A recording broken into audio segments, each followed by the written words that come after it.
فإن أصدق الكلام كتاب الله، وخير الهدي هدي محمد صلى الله عليه وسلم، وشر الأمور محدثاتها، وكل محدثة بدعة، وكل بدعة ضلالة، وكل ضلالة في النار. برایانی ئازیز و خۆشەویست، خوشکانی بەڕێز، یەکێکی تر لەو صفەت و ئەخلاقە جوانانەی کە پێویستە هەموو مسلمانێک خۆی پێ بڕازێنێتەوە، خۆی پێی جوان کاتەوە، صفەتی الشجاعية، واتا ئازایەتی. ئازایەتی یعنی خۆگری، یعنی جێگیربوون، یعنی بەرەو پێشچوون بۆ بەدەستهێنانی شتە چاک و بەسوودەکان. شجاعەت خۆشەویستەکانم لە ئەخلاقە هەرە گرنگەکانی ئینسانی مسلمانە و هەر ئەوەشە بۆتە هۆی ئەوەی کەوا مسلمانان دەسڵاتیان بەسەر زەویە زاڵ بێ زمانێک لە زمانەکان، چونکە پیاوی شجاع و پیاوی ئازایی تیا بووە. بەس هەر کاتێ شجاعەت نەما و دژەکەی هاتە شوێنەکەی کە بریتیە لە ترسنۆکی، ئەو کاتە ئیتر بەڕاستی حاڵی مسلمانان شڕە بێ و وەزعیان تێک ئەچێ و وەکو ئەمڕۆ کە ئەیبینین. وتراوە سەری هەموو ڕەوشتەکان چوارن، رؤوس الأخلاق أربعة: الصبر، العفة، الشجاعة، العدل. أو چوارە بریتین لە ئارامگرتن، خۆگرتنەوە لە حرام، ئازایەتی، دادگەری. ئەم صفاتانە خۆشەویستەکانم، ئەم ئەخلاقانە سەری هەموو ئەخلاقەکانی ترن. ئینسانی شجاع و ئازا خۆشەویستانم حتا دوژمنەکانیشی خۆشیانەوێ، بەڵام ئینسانی ترسنۆک و جەبان تەنانەت دایکی خۆشی قینی لێتی. شجاعەت و ئازایەتی بەزلی جەستە نییە، یعنی کابرا پیاوێکی زل و گەورە بێ ئەو جا ئازایە، یان بە جوانی دەم و چاو نییە، ڕنگ و دەم و چاو، بەڵکو پەیوەندی هاوە شتێکی ناو دڵەوە. جاری وهایە کابرا جەستەی گەورە نییە، بەڵام پیاوێکی زۆر شجاعە، زۆر زیرەکە،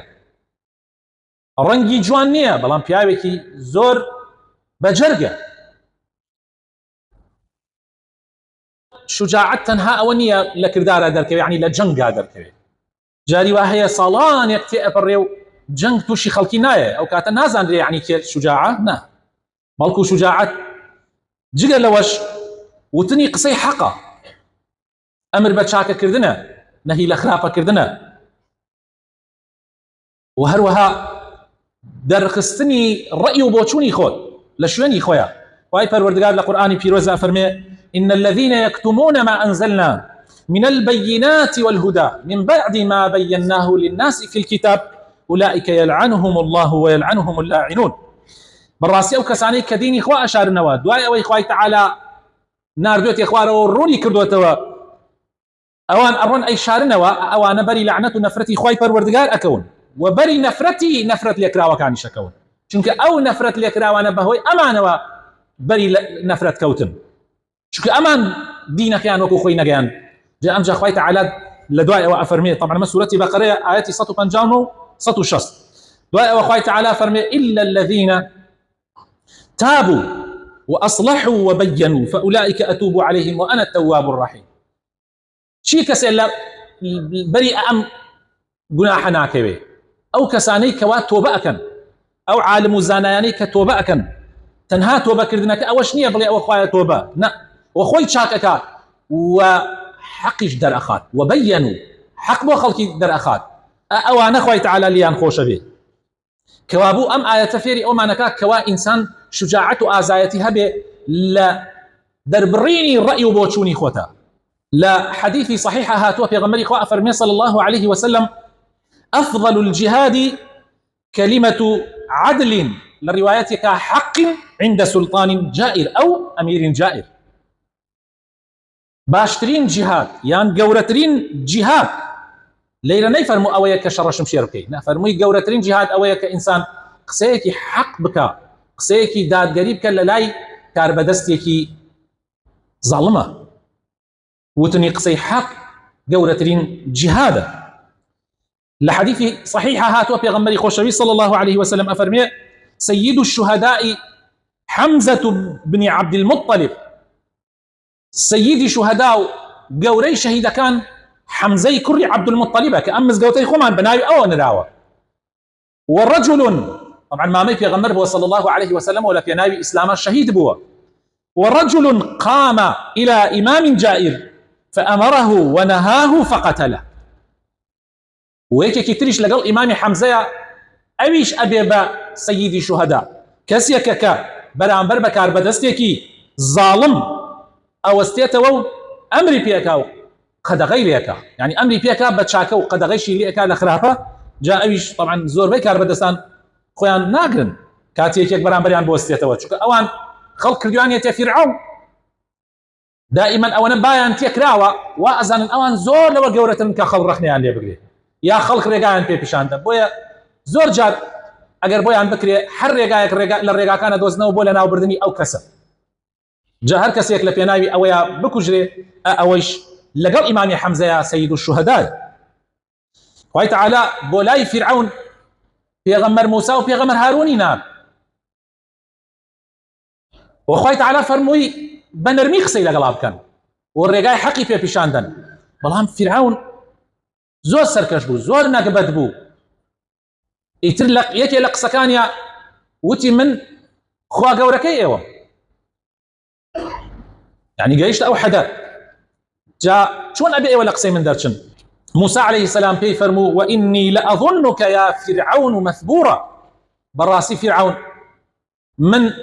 قناعت ما يودل نيام كواتو تياي اتشي ما دام ادعاي خوايتي تكرتيا اتشي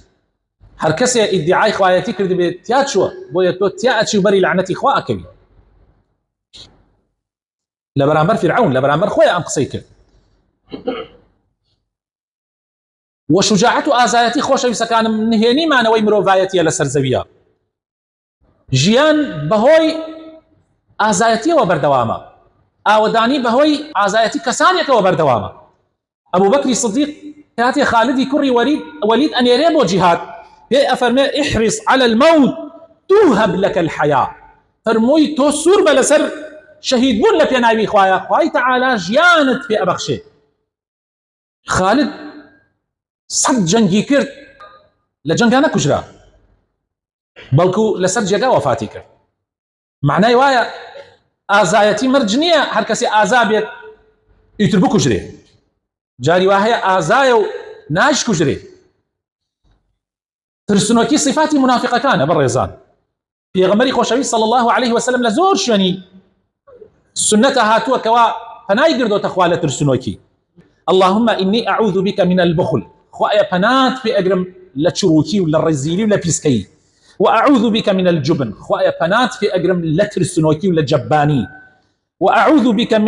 من أن نرد إلى أرذل العمر وپەنات پێ ئەگرین خوایە نەمانگەڕێنیتەوە بۆ تەمەنێک کە تایە احتیاجی خەڵک بین و عەزێتی خەڵک بدەین و زەلیل بین ئەوە نەپیر بین ئیتر ئاگامان لە خۆمان نەبێ وەکو مناڵمان پێ بێ و عەزێتی خەڵک بدەین يعني ما مانگەڕێنەوە بۆ تەمەنە بۆیە خوای تەعالا پێغەمبەری خوای صلی الله عليه وسلم لە تەمەنی 63 ساڵیە هێشتا هەر گەنجێتی تیا مابوو پێغەمبەری خوا گەڕایەوە بەلای خوا. وأعوذ بك من فتنة الدنيا وعذاب القبر وپەنات پێ ئەگرم خوایە لە فتنەی دنیا لە مەشاکل و کێشەکانی دنیا کە دین لەناو ئەبا و لە عەزابی ناو قبریش. ئەمانە ئەو شتانە بوون کە پێغەمبەری خوا صلی الله عليه وسلم زۆر جار پەنای ئەگرت لە خوای تەعالا لەم شتانە. بۆیە پێغەمبەرانی خوا لە هەموو خەڵک ئازاتر بوون. الذين يبلغون رسالات الله ويخشونه ولا يخشون أحدا إلا الله وكفى بالله حسيبا. ئەوانەی کە پەیامی خوایان ئەگەیان کە پێغەمبەرانن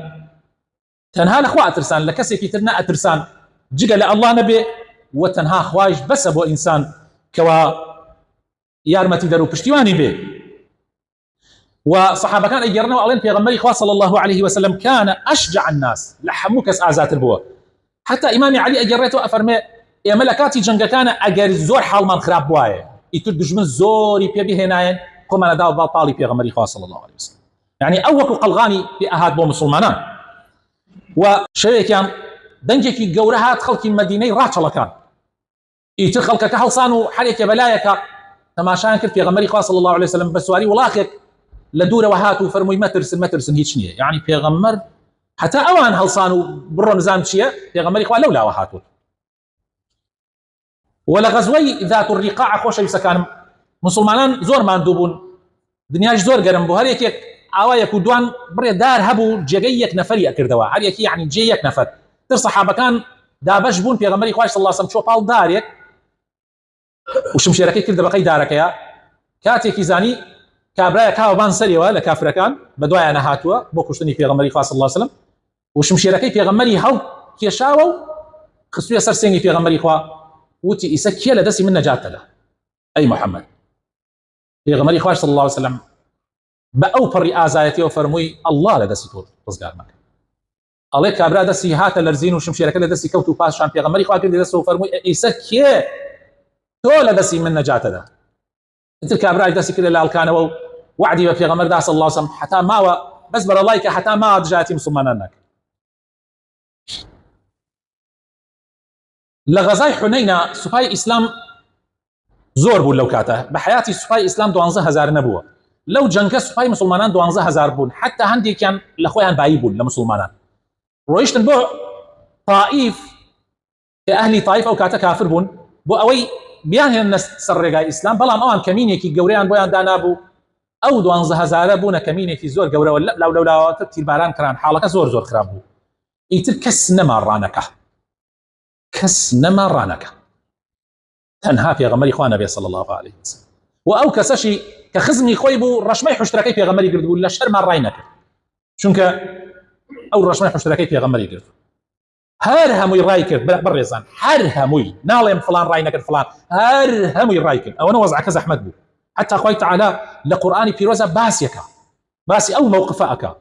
تەنها پێغەمبەری خوا نەبێ صلی الله عليه وسلم بەرەو پێشەوە ئەڕۆیشت و ئەیفەرموو ئەنا النەبی لا کەذب ئەنا ابن عبد المطلب من پێغەمبەرم نەکدرۆم من کوڕی عبد المطلبم يعني عبد المطلب مشهور بۆ بە پیاوێکی شجاع و لێهات و ئەمانە جا پێغەمبەری خوا صلی الله عليه وسلم وای ئەفەرموو چونکە ئەهلی طائف ئەیان زانی عبد المطلب کێیە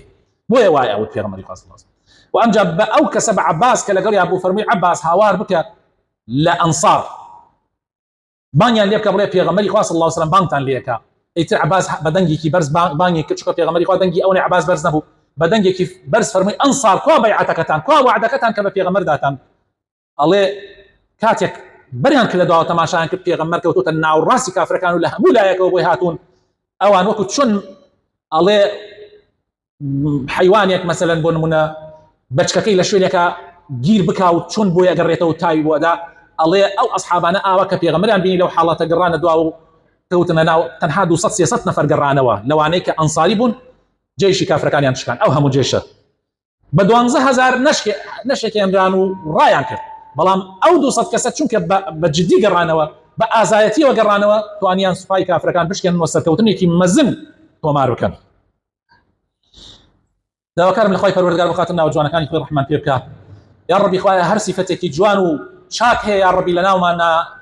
دروستی کەی لە ناو دڵمانە دروستی بکەی لە ڕەوشت و ئەخلاقمانە دروستی کەی یا رب العالمین یا ربی خوایە دوورمان بکەیتەوە لە هەموو سیفەتی و ئەخلاقێکی ناشرین یا رب العالمین یا ربی خوایە ڕەحم بە دایک و باوکمان بکەی ڕەحم بە برا و خوشکانمان بکەی یا ربی خوایە شیفای نەخۆشەکانمان بدەی بە تایبەتی ئەوانەی کە داوای دوعای خێریان لێ کردوین یا ربی خوایە ڕەحم بە مردوەکانمان بکەی خوایە ماڵ و مناڵمان ساڵح بکەی یا ربی خوایە وڵاتمان بپارێزی لەم ئاژاوە و فیتنەی بە دەورمانە هەیە یا رب العالمین یا ربی خوایە لە بەڵاو مصیبەتی ئەم زمانە بمان پارێزی خوایە کاربەدەستانمان حکمەتیان پێ بدەی داناییان پێ بدەی کە بزانن چۆن معاملە لەگەڵ ئەم وەزعەیە ئەکەن یا ربی نەمان خەنە تەهلوکەوە یا رب العالمین یا ربی خوایە بخاتە ناو جوانەکانی خۆت گرانی و قات و خوڕی لەسەر وڵاتمان لادەی یا ربی خۆشی و هەرزانی لە وڵاتمانە بەرقەرار بکەی ئامین ئامین